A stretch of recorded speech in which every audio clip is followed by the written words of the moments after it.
کھاتے ہیں. اس لیے بات ہے کہ یہ ایک نظام ہے جو چلنا ہی چاہیے. ہاں ٹھیک ہے, زیادتی جہاں ہو وہاں آپ وسائل کی تقسیم کا سوال نہ کریں. وسائل کی تقسیم ہے ہی نہیں. یہی تو مدعا, یہی تو مسئلہ ہے. بات ہے کہ وسائل کی تقسیم ہے. میں آپ کو اپنے بچپن کی بات بتاتا ہوں. میں اسکول جاتا تھا تو ہمارے محلے میں کارخانے ہوتے تھے مچھیوں کے. تو وہ جب ہمیں ایک آنا ملتا تھا اسکول جانے کا, وہ ہفتے کے بعد ان کو ملتا تھا 2 روپئے. تو ہم اس کو رشک کی نگاہ سے دیکھتے تھے کہ یار اس کو 2 روپئے ملتے ہیں, ہمیں آنا ملتا ہے. تو ہم آنے میں وہ کالے چنے کھانا, وہ اسکول میں بچپن کی آپ کو 50-60 سال پرانی بات سنا رہا ہوں. ٹھیک ہے. اس وقت مجھے ان پہ رشک آتا تھا کہ یہ مجھ سے بہتر ہے. لیکن سلسلہ ایسا چلا کہ میں اب اللہ کے فضل و کرم سے, میرا کوئی کمال نہیں ہے, میں ان سے بہتر ہو گیا ہوں. اللہ نے عطا کر دیا. کہ مطلب یہ چیز ہے کہ نظام چل رہا ہے. ہاں اس کا یہ قصور ہے کہ اس کو وہ وسائل نہیں ملے. اس کو اگر فری ایجوکیشن ملتی اور یہ جاتا. میں نے آپ کو کہا 2 پرابلم ہے اس ملک میں, صحت اور تعلیم. اگر 2 مل جائے نا پھر آدمی کے ایک, آج کل تو تیسرا مسئلہ بھی بنا ہوا ہے بجلی کا بل. وہ اس بات ہے, وہ تو ایک الگ بات ہے نا. دیکھو بات سنے, ہم نے ایک پنکھے کے اوپر پورا گھر چلتے ہوئے دیکھا ہے, کوٹھے کے اوپر کھڑے. آپ پھر 50 سال بھی چلے گئے نا. بات ہے کہ وہ دیکھ رہا, اگر فیسلٹی لے گئے تو اس کا کچھ نہ کچھ ملے گا. اگر مجھے موٹر سائیکل مل گئی ہے تو پیٹرول تو ڈلوانا پڑے گا نا. لیکن میں آپ سے کہوں کہ آپ 200 کلومیٹر چلائیں گے تو پیٹرول کا یہ 30 کلومیٹر لوگ سائیکل لوگ چلاتے تھے اور 3 بیٹھ کے جاتے تھے. زمانے بدل گئے. بات ہے پھر زمانے یہ بھی بدلے نا. پھر آپ کو بھی بدلو, محنت کرو, 2 نوکریاں کرو, 3 نوکریاں کرو, محنت کرو, پیسے کماؤ. اللہ تعالیٰ کسی کے ناراض نہیں ہوگا, محنت کے ساتھ اس کا ساتھ دے گا. جس کو یہ ٹیکس دیتا ہے اس پہ سوال نہ اٹھائے. نہیں اٹھانا چاہیے. اس کے بعد وہی تو بات آپ کو بولی ہے, ایجوکیشن فری ہونی چاہیے, میڈیکل فری ہونا چاہیے. بنیادی چیز ہے. کیونکہ مجھے اپنے بچوں کی تعلیم کا فکر ہے. میں اس کے لیے بے ایمانی بھی کرتا ہوں, ایمانداری بھی کرتا ہوں کہ اس کو میں اچھی تعلیم دلا دوں. جب بیمار ہوتا ہوں اسپتال میں جاتا ہوں, مجھے کوشش ہوتی ہے کہ میں پرائیویٹ اسپتال میں جاؤں. جب جیب میں پیسے نہیں ہوں گے تو بے ایمانی ہوگی.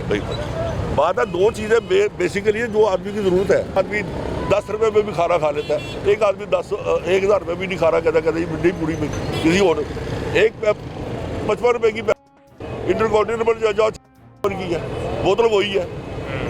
بات ہے کہ بوتل کی قیمت 55 روپے ہی ہے, لیکن وہ ہوٹل میں جب جا کے وہ 455 کی ہو جاتی ہے. بالکل. بنیادی چیز جو ہے نا وہ ایک میڈیکل ہے کہ جو اب آپ بیمار ہو تو آپ کو علاج مفت ہو, اور تعلیم فری ہونی چاہیے. ہم ٹاٹو والے اسکول میں پڑھے ہوئے ہیں, بچوں کو پڑھا رہے ہیں. وہ اتنی پہلی کلاس کی میری پوتی ہے, اتنی کلاس کتابیں ہیں اس کے بعد. میں تو افورڈ کر سکتا نہیں. وہ نہیں بل کتنا بنا, آپ تو افورڈ تو آپ کرتے ہیں, اللہ نے آپ کو دیا. میں 15,000 کا بل بھرا ہے, اور ہم نے پتا کیسے بھرا ہوا ہے, سلیٹ کے اوپر, تختی کے اوپر. اب یہاں میرا سوال ہے, سن لیں. اللہ آپ کو دے کہ آپ ایک وقت میں 1.5 لاکھ کی کتابیں خرید سکیں, وہ سوال نہیں, وہ تو اللہ نے دینا نا, وہ اس کی عطا ہے, وہ کسی بندے سے لڑائی ہے ہی نہیں.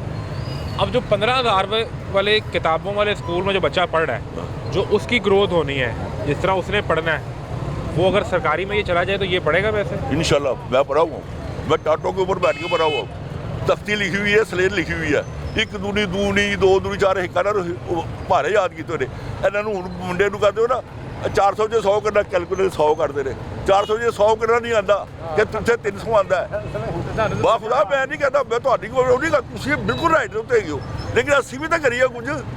وہ 80 تو دماغ چلانے پارے کسی کو نہیں یاد آتا, کیلکولیٹر نے آ کے بات مار دیتی ہے. اور 400 جو 100 کرنا ہوئے کہتے ہیں 300 روپیہ, 300 نہیں. جتنی آسائش آئی ہے, سہولت آ گئی ہے, ریموٹ کرو. دیکھو ایک فکرہ ساری زندگی آپ سنتے ہیں, میری بات سن لینا اور ساری دنیا کو بتا دینا. کہتے ہیں ضرورت ایجاد کی ماں ہے, نہیں, سہولت ایجاد کی ماں ہے. ضرورت تو اللہ تعالیٰ پوری کرتا ہے. جب اللہ تعالیٰ انسان دنیا میں آیا تو اس کو کھانے کے لیے پھل ملے, ڈر ڈھانپنے کے لیے وہ پتے ملے, مطلب جو اس کی جو سہولت آدمی نے کہا کہ اس نے کہا جی کپڑا ہونا چاہیے, جو مطلب چاہیے. پھر وہ مثال غلط ہے, ضرورت ایجاد کی ماں نہیں, ضرورت اللہ تعالیٰ پوری کرے گا. اللہ تعالیٰ جب سہولت ایجاد کی ماں ہے. بالکل. بھائی صاحب نے ایک نیا تھیسس دی ہے کہ آپ سوچیں کہ ضرورت ایجاد کی ماں نہیں, کہ ضرورتیں پوری کرنے کا تو اللہ نے وعدہ کیا, وہ تو پوری کر رہا ہے, اس نے کی ہے. سہولت ایجاد کی ماں ہے. اب یہ ایسا بھی جو اس پہ رائے دی ہے, یہ آپ لوگ فیصلہ کرنے والے. ایک بریک لیں, بریک کے بعد ملتے ہیں.